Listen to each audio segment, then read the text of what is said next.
Hello बच्चों, अपन अध्याय 3 के अंदर पढ़ रहे थे खनिज के बारे में। ठीक है, तो खनिज के अपन ने खनिज की परिभाषा पढ़ी थी, धात्विक खनिज और अधात्विक खनिज के उदाहरण, धात्विक खनिज की विशेषता, अधात्विक खनिज की विशेषता और शैल की परिभाषा। ये अपन ने पार्ट फर्स्ट के अंदर पढ़े थे। आज अपन अब पढ़ेंगे पार्ट 2 के अंदर कि ये जो खनिज है इनको निकालने की विधि क्या है। खनिज निष्कर्षण, खनिज निष्कर्षण की विधि, यानी खनिजों को निकालने के लिए जो जो विधियां काम में ली जाती हैं, किन किन विधियों से खनिजों का निष्कर्षण किया जाता है, उसके बारे में अपन पढ़ेंगे। तो सबसे पहले जो खनिज निकालने की जो विधि है, जमीन से खोदकर अपने परिभाषा पढ़ी थी कि जब सामान्यतः जमीन से खोद करके जो पदार्थ निकाले जाते हैं जिनकी एक निश्चित रासायनिक और आंतरिक संरचना होती है, उसे अपन खनिज कहते हैं। पृथ्वी की सतह के अंदर सबसे पहले क्या है, खनिजों के निकालने की जो विधि है उसको क्या कहते हैं, खनन। खनिजों के निकालने की जो विधि है उसको क्या कहते हैं, खनन। अब देखो, खनन की जो परिभाषा है वो क्या है कि पृथ्वी की सतह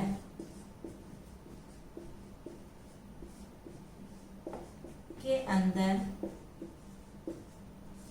पृथ्वी की सतह के अंदर, पृथ्वी की सतह के अंदर दबी सेलों से, पृथ्वी की सतह के अंदर दबी सेलों से खनिजों के निकालने की विधि, खनिजों के निकालने की विधि खनन कहलाती है। विधि खनन कहलाती है।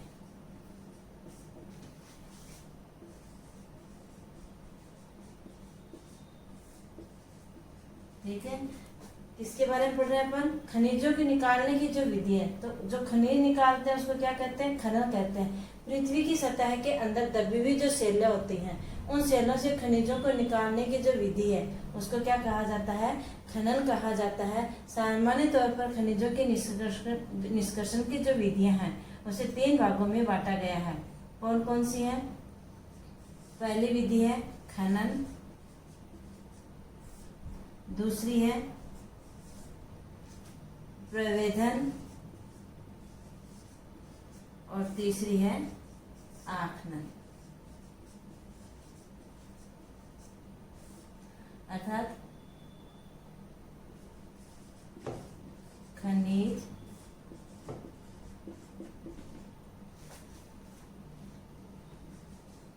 निष्कर्षण की विधि। कई बार एग्जाम में क्या है कि ऐसे चार्ट बनवा लेता है वो, खनिज निष्कर्षण की विधियों का चार्ट बनाइए। तो आपको किस तरह से ये दर्शाना है, इस तरह से खनन,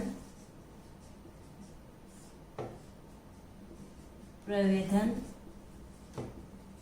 और तीसरी कौन सी है, आखनन। ठीक है, कई बार तो सीधे कि खनिज निष्कर्षण की विधियों का वर्णन कीजिए, ये पूछ लिया जाता है। कई बार क्या है कि खनिज निष्कर्षण की विधियों का एक प्रवाह चार्ट बनाइए। तो आपको इस तरह से ये बनाना है, प्रवाह जो चार्ट है वो इस तरह से बनाना है। फिर खनन को क्या है, खनन को 2 भागों में बांटा है। पहला कौन सा है, एक होता है कुक्की खनन और दूसरा कौन सा होता है, विवृत खनन।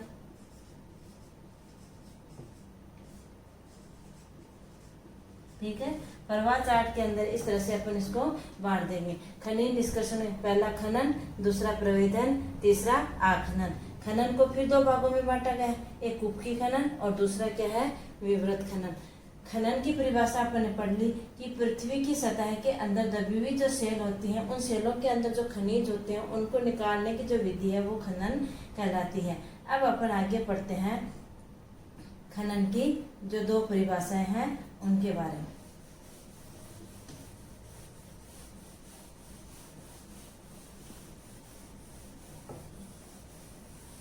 खनन को कितने भागों में बांट रखा है, 2 भागों में। एक कुक्की खनन और दूसरा है विवृत खनन। कुक्की खनन क्या होता है?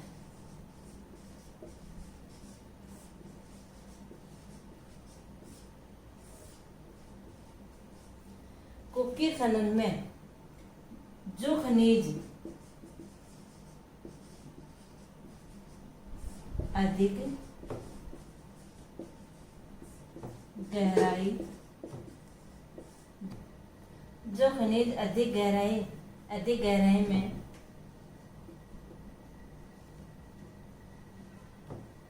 स्थित होते हैं, जो खनिज अधिक गहराई में स्थित होते हैं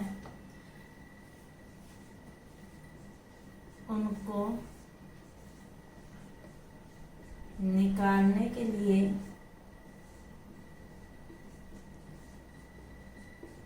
या वेधन करने के लिए, निकालने के लिए कूपों का सहारा लेना पड़ता है या कूपों की सहायता से निकाला जाता है।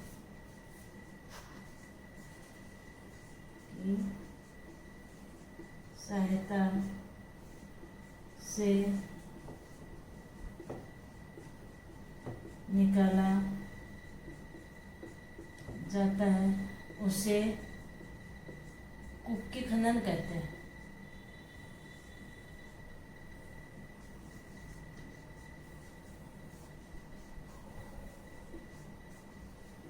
ठीक है, जो खनिज अधिक गहराई में स्थित होते हैं उनका वेधन करने के लिए, उनको निकालने के लिए किनका सहारा लेना पड़ता है? कूपों का सहारा लेना पड़ता है या फिर कूपों की सहायता से उन्हें निकाला जाता है, उसे क्या कहा जाता है? कुक्की खनन कहा जाता है। अब है कि विवृत खनन। विवृत खनन क्या होता है?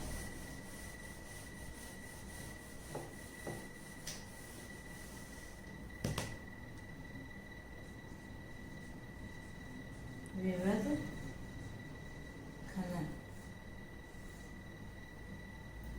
पृथ्वी की जो खनिज कम गहराई में स्थित होते हैं, जो खनिज कम गहराई में स्थित होते हैं वे पृष्ठ स्तर को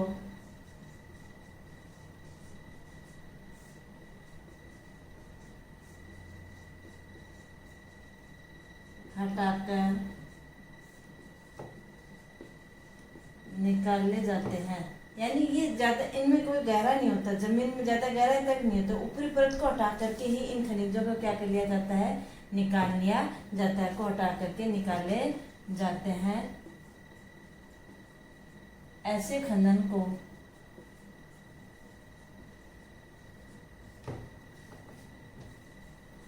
विवृत खनन कहते हैं।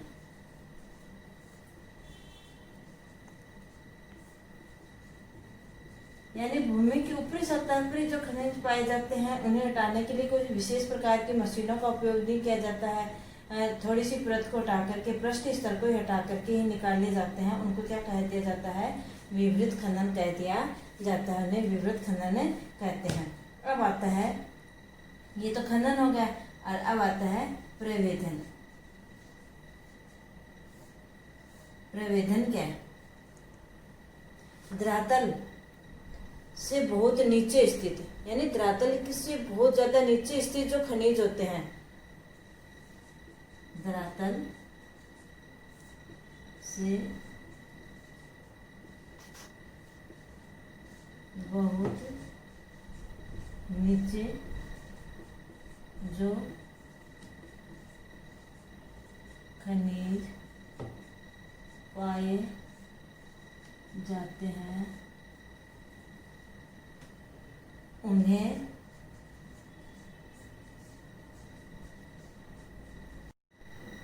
ऐसे खनिजों को निकालने के लिए किन की सहायता लेनी पड़ती है? ड्रिलिंग मशीनों की। को निकालने के लिए ड्रिलिंग मशीनों की सहायता लेनी पड़ती है।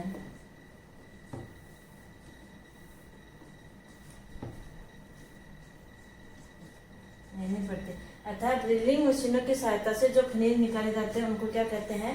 प्रवेदन कहते हैं। ऐसे खनन को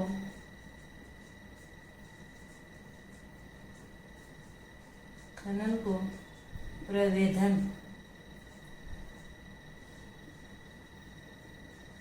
कहते हैं। अर्थात ड्रिलिंग मशीनों की सहायता से जो खनिज निकाले जाते हैं, धरातल के बहुत नीचे गहराई में जो खनिज स्थित होते हैं उनको निकालने के लिए किनका प्रयोग करते हैं? अपन ड्रिलिंग मशीनों का प्रयोग करते हैं। उनको क्या कहा जाता है? प्रवेदन कहा जाता है। जैसे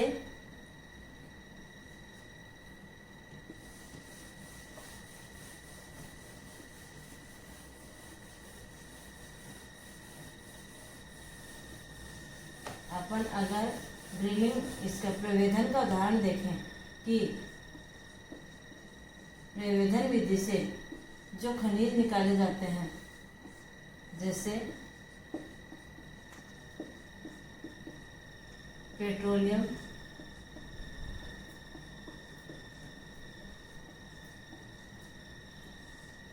प्राकृतिक गैस,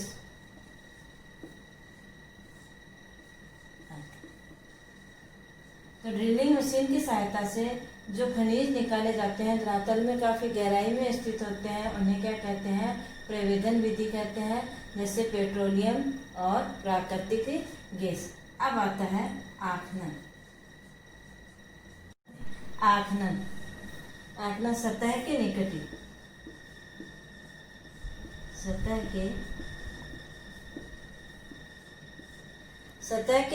स्थित खनिजों को जिस प्रक्रिया के द्वारा आसानी से खोदकर सतह के निकट जिस प्रक्रिया के द्वारा आसानी से सतह के निकट जिस प्रक्रिया के द्वारा आसानी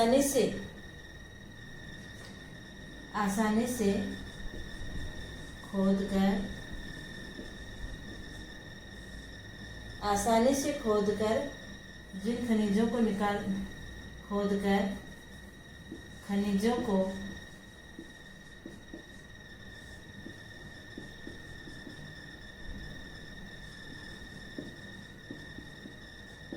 निकालने की विधि को आखनन कहते हैं।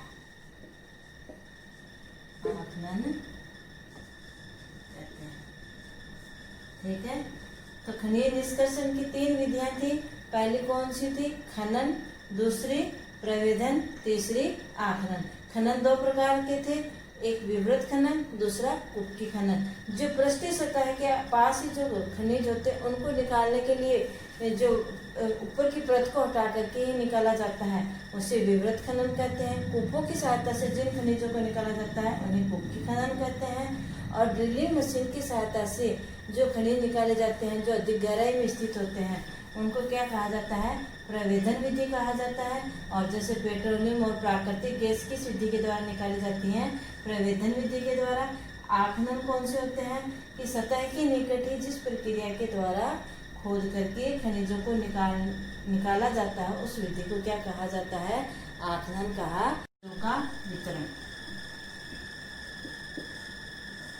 खनिजों का वितरण।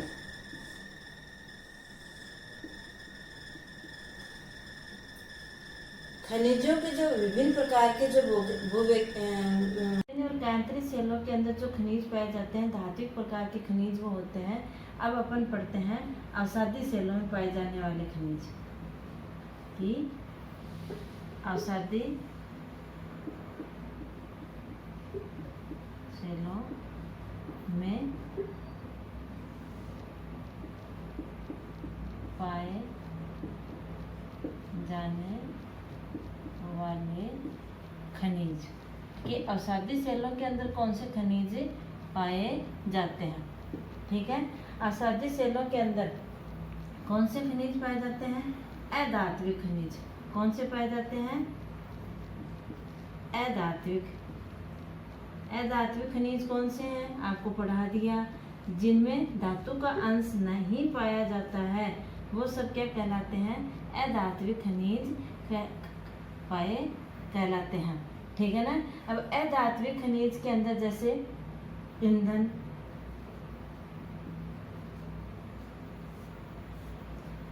ठीक है ना। अवसादी सेलों का कौन सा है? ईंधन। ईंधन के अंदर जैसे कोयला, ठीक है ना। तो अवसादी सेल में पाए जाने वाले खनिजों के नाम लिखिए। मान लीजिए आपको पूछा जाए कि अवसादी सेल में पाए जाने वाले खनिज कौन कौन से हैं, किन्हीं 4 के नाम लिखिए। तो कोयला, पेट्रोलियम, ठीक है, कोयला, पेट्रोलियम और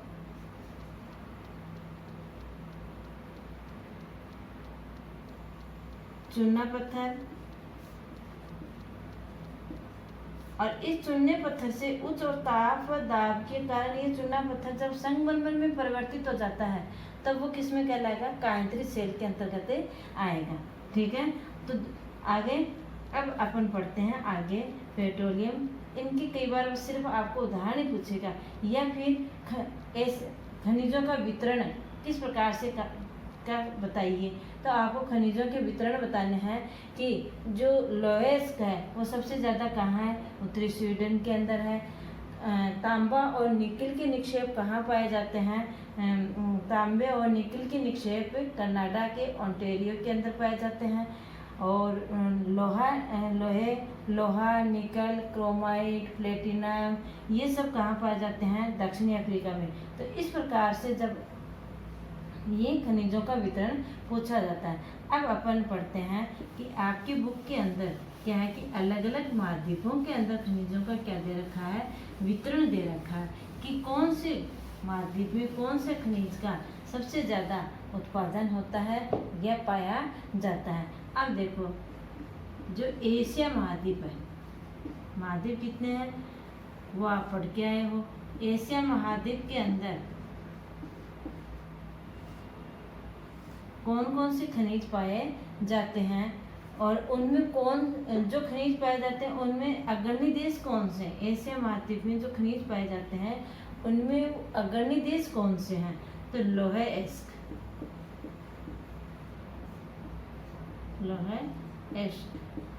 लोहेस्क के अंदर जो अग्रणी देश हैं वो कौन से हैं? चीन। एस्क आपको बता दें जो कच्चा जमीन से जो कच्चा पदार्थ प्राप्त होता है खनिज के रूप में वो क्या कहलाता है? एस्क, चीन और भारत। कौन से हैं? चीन और भारत। ठीक है। अब टिन के अंदर टिन जो है उसमें एशिया महाद्वीप के अग्रणी देश कौन कौन से हैं? चीन,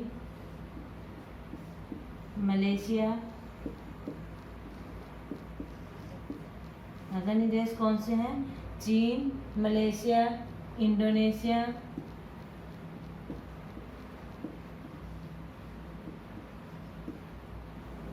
चीन, मलेशिया, इंडोनेशिया और सीसा,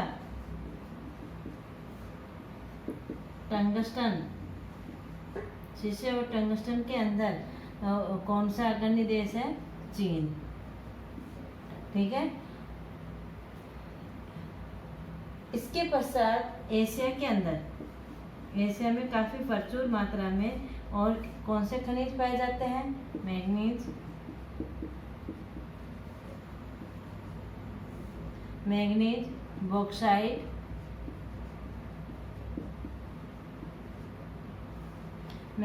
बॉक्साइट, निकेल